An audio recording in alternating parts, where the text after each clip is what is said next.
Hello you guys, welcome back to my channel. My name is Wendy Ivy Martinez and today we are going to be talking about the top 5 romance and the top 5 romantasy books that I read in 2023. Let's go ahead and get started.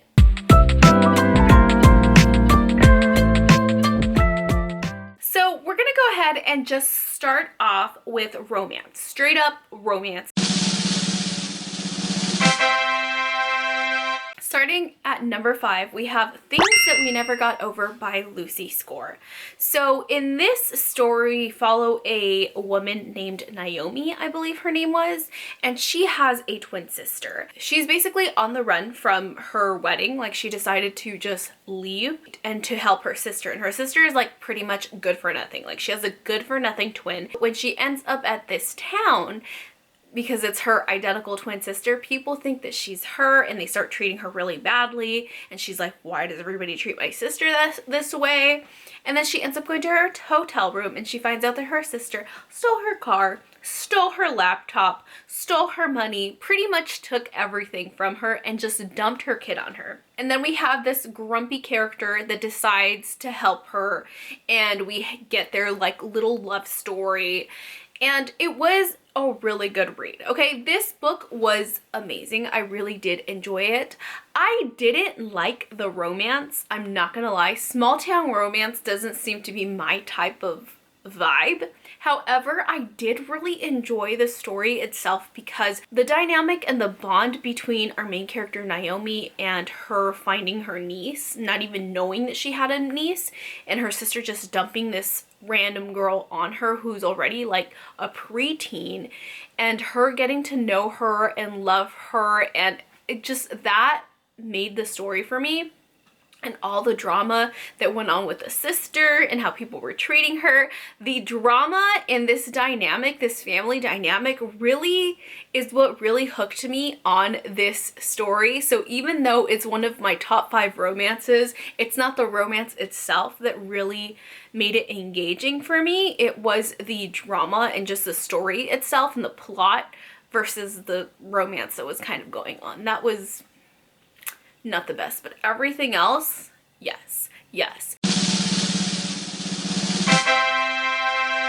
Coming in at number 4, we have the Mindf series. This is specifically just going to be pertaining to books 1 and 2 because I haven't read the rest of the series. I read the first 2 and I really enjoyed it. In this story, we follow Lana, and Lana is a serial killer and she goes after these guys that really effed up her childhood. Like they did some damage to her mental state. They really did some horrific things to her and to her family. I believe her brother was involved in this too.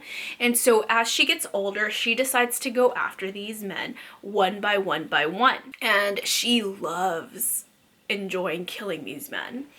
And she has no interest in anything whatsoever and is not distracted by anything until she meets this guy. And this man happens to be the only one that sweeps her off her feet. Unfortunately, he happens to be a homicide detective, and the killer that he's focusing on right now happens to be Lana herself, even though he doesn't know it. But she does. This book is so good. Okay, the first 2 in the series, it was suspenseful. I love the thriller elements to it. I love getting the point of view of Lana as a serial killer and her like enjoying these killings. And then on the other hand, the total opposite side of the spectrum, you have this guy that like really wants to go after this killer that's like killing all these men. And he's like, who is this guy? Like they suspect it's so good. Coming in at number 3. So number 3, we have The 7-Year Slip by Ashley Poston. I went into this book completely blindly. I didn't know the synopsis. I didn't know anything about this book. I was just like, this is a pretty cover, and I know that she had wrote The Dead Romantics, and so I ended up listening to it via audio and going in completely blindly, and it blew me away. Okay, I loved it so much. So I recommend that you go into this blindly. However, if you are the type of person that's like, no, no, no, I have to know the synopsis, I will give you the backstory behind it.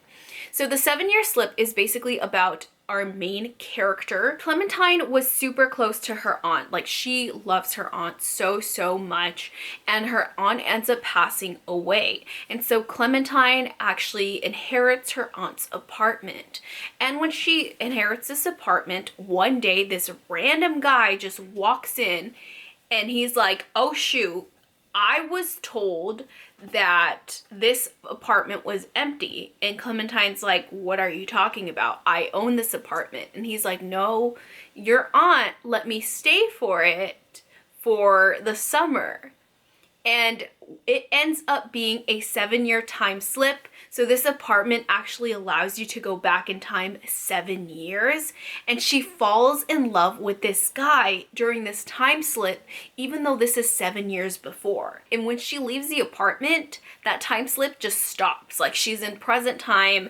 The only time that she's able to go back in time is when she's in the actual apartment. So you see her slowly falling in love with this man, even though she tries at first to resist him, being aware that the fact that this man is from the past. So she tries to find him in the present time, and it's amazing, okay? I love me like time slip, time loops. Give me time slip, time loops, reincarnation, all that time slipping, all those time slipping tropes. I will eat that shiznit up. I love it so much, and this book blew me away because I didn't know. I knew it was called the 7-year time slip, but I didn't really think about it. And then when I heard it, and then we find out that she went back in time for the first time, I was like, hold up. Backtrack a little bit. I was obsessed. Oh my gosh. The romance between these two characters, the dynamic, the main character, the fact that she loved being in the past just because she knew that her aunt was alive in some sort of world. It was just, it was so beautiful. Coming in at number 2, we have Satan's Affair. Never did I ever think that a dark romance was gonna be like one of the top 3 spots, okay? I read a few dark romances in my life. I read Haunting Adeline, I read Hooked, and I was like, I don't think dark romance is my thing. But it turns out it may just be. I am noticing a pattern now. Okay, I know what I like in dark romance. I like female serial killers. In Satan's Affair, we follow Sibby, and Sibby basically goes around with this traveling haunted house, and she lives within its walls, but nobody really knows that Sibby's there. Now, Sibby had a really effed up childhood. She grew up in this really messed up cult. Her dad messed her up really, really bad. So obviously she has a lot of mental issues. So Sibby swears that she knows when men are evil or when women are evil and when they're demons. She senses demons. So she finds these demons in the haunted house, and when she finds the demon, because they smell really, really bad, that's how she knows that it's a demon, she will whistle this tune, which will then trigger her henchmen to knock these people out so that Sibby can off them, okay? And so we see her and her henchmen, and when she finishes offing one of these demons or one of these men or women, it gets her really in the mood, and you see Sibby with multiple men. And this, I feel like this is my first reversed harem where there's like multiple men and like one woman. I think this was my first dose of that. Yes, this was my first dose of that, and I didn't know. This has awokeneth something in me. Okay, I loved it, okay? I loved it. And it wasn't just the romance, it was the story itself. And the ending, the cliffhanger, holy ravioli, I cannot wait to continue this story because the author even said that that Sibby's actually going to end up getting her own series. I'm so excited. Last but certainly, definitely not least, coming in at number 1, the very top romance read for me for 2023 was Orange, and this is actually a manga. So in this manga, we follow our main character. Her name is Naho, and she is in 11th grade. And she wakes up late one day, and she gets this letter. And when she opens the letter up in class, it says that it's from her future self 10 years in the future. And she said, this is how you're gonna know that this is from your future self.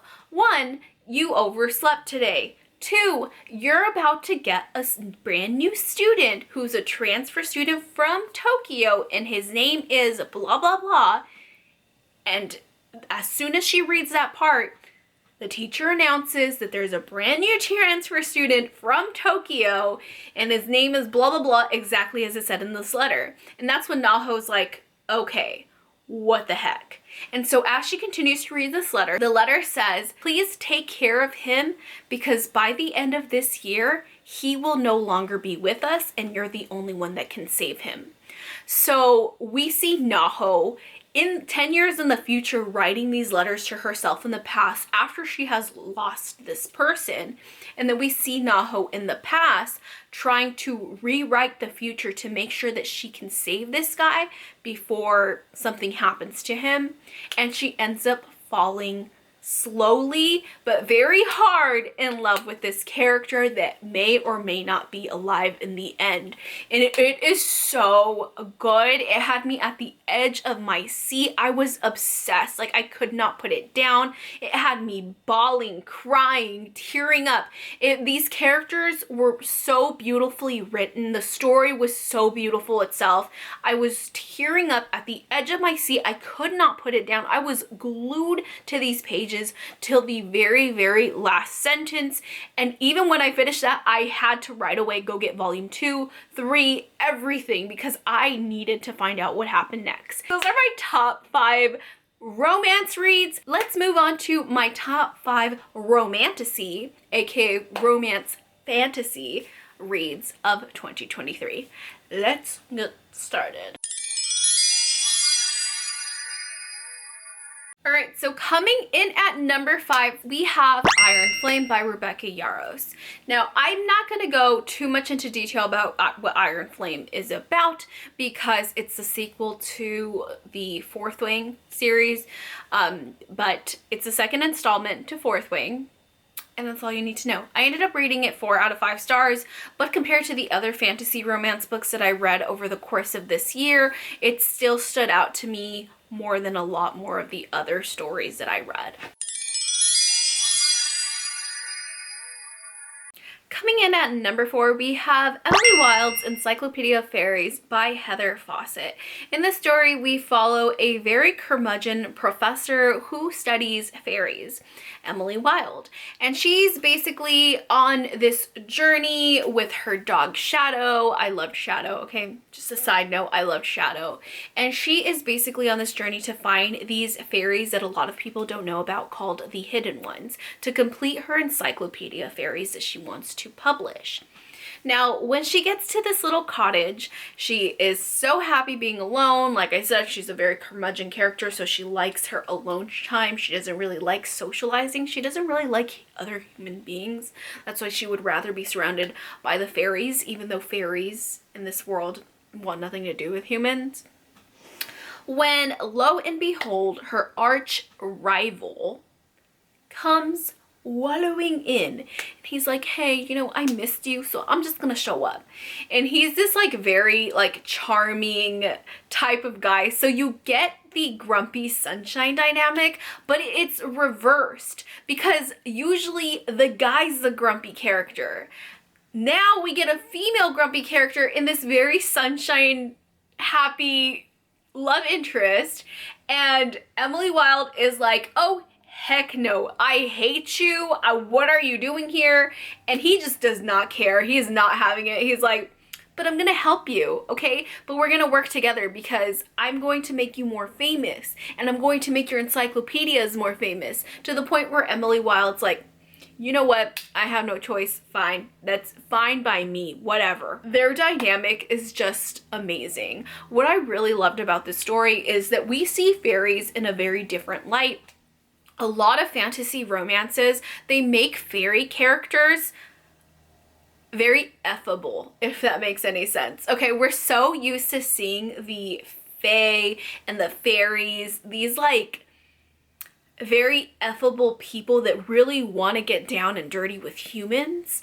And in this world, that is not the case. Like, most of these fairies want nothing to do with humans. Like, humans are beneath them. They're like, dude, just leave me alone. Go do your thing and I will do my thing. And like, it's so good, okay? I just loved seeing this like fresh new take on fairies that we don't see anymore, because fairies are just effable and they just want to F humans nowadays. So I really enjoyed this, okay? I really enjoyed this. Even though, if you guys read it, you'll know what I mean by even though. And I don't want to say anything else because I don't want to spoil it. But overall, fairies just don't want to involve themselves with humans. And when they do, it's not like a good situation. Coming in at number 3, we have That Time I Got Drunk and Saved a Demon by Kimberly Lemming. This is a book that's not really talked about, but it should be. It should be. It deserves so much more hype than it gets. Okay, nobody really talks about this book. In this book, we follow our main character named Cinnamon. Now, she just likes to party, okay? She likes to party. She likes to have fun. She likes to drink. So there's this ceremony that goes on where everybody's like worshiping the goddess, and the goddess has chosen her desired warrior to go fight the demons. Once that happens, there's this whole celebration, and Cinnamon is like, all right, peace. I don't want anything to do with the goddess, but you tell me where the after party is and I'll be there. Okay, so that's what Cinnamon does. And everybody's having a fun time after the goddess chooses their warrior, and Cinnamon's just drinking it up, and then she's going home a little bit tipsy, okay? She's a little bit tipsy walking home when she comes face to face with this demon that tries to attack her, and Cinnamon runs to her parents' cinnamon farm, and she ends up smacking him in the face with a cinnamon stick, and then she goes to bed. The very next day, her parents are like laughing at her. Her family's laughing at her. They're like, dude, you were just drunk. Nobody was here. There's no demons. Demons don't come into the town. What are you talking about? When there's a knock on her door, and when she opens it up, who's there but this demon dude? And he's like, ma'am, I'm so sorry. I'm so sorry. I was under a curse, okay? I was under a curse. I usually don't act like this. My demons, my people, we don't act like this. But whatever you knocked me out with, whatever you hit me in the face with, it saved me. So because of that, I need you to help me and help my people. And Cinnamon is like, dude, I just want to drink and I want to have fun. I have no interest in being in your little whatever this is going on. But he's like, no, you don't understand. Your goddess that you worship, she's not a goddess. She's a witch. And she's the one that's cursing these demons, and they're attacking your people. They're attacking your humans. And so she was like, oh, okay, fine, whatever. She ends up going on this quest with this demon, and it was so good. It was so good, okay?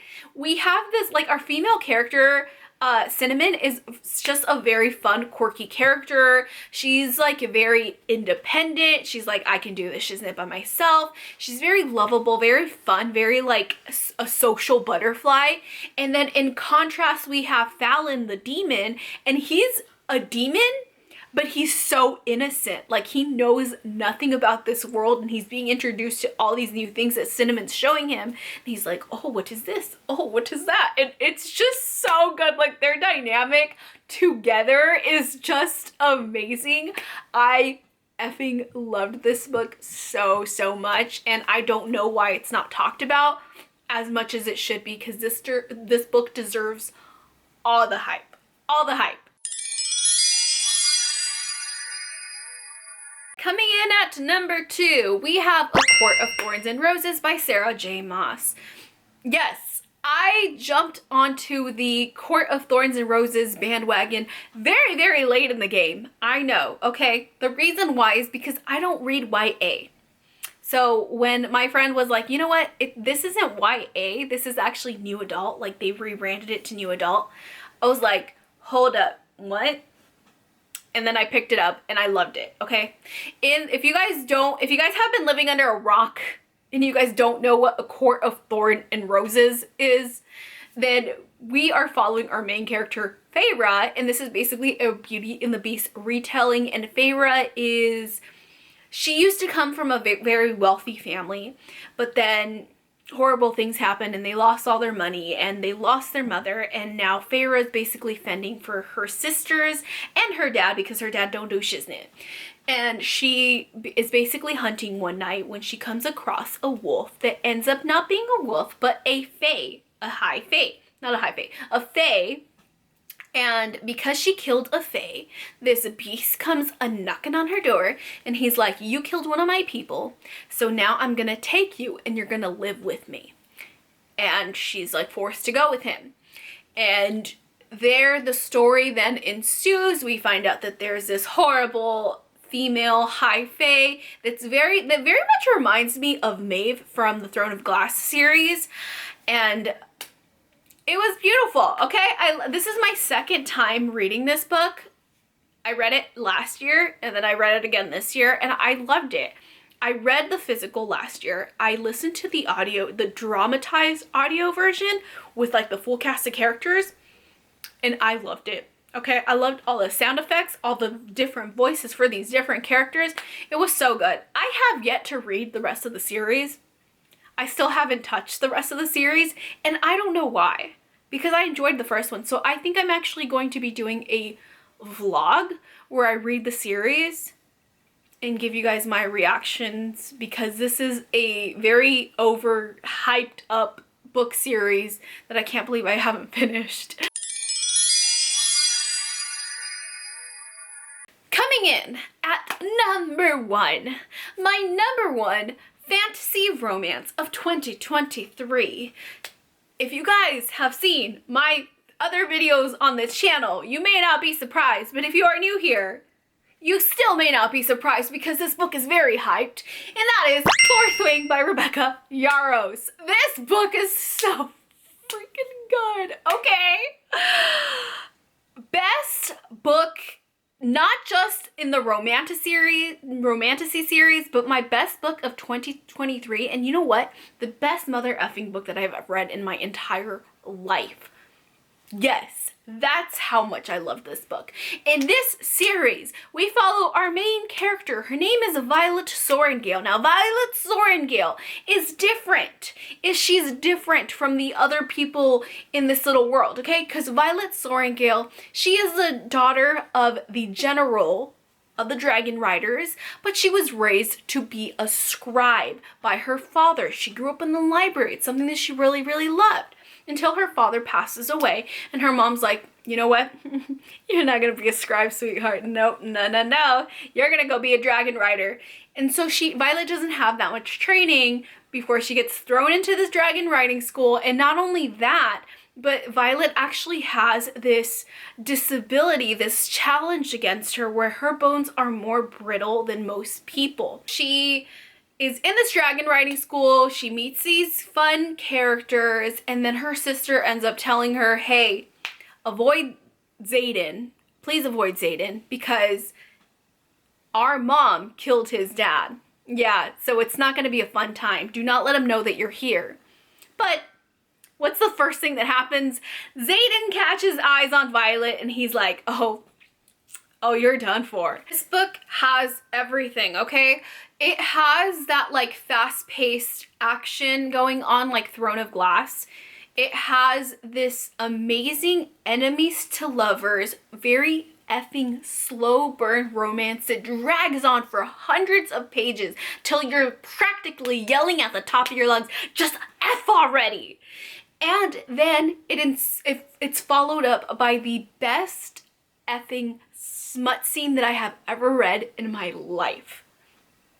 This book is utter perfection. It's fast-paced. You cannot put it down. It has everything that you could possibly want in a fantasy romance, okay? It has dragons. It has a badass female lead. It has a hot and sexy, morally gray love interest. It has a slow burn romance. It has enemies to lovers. It has action. It has everything, okay?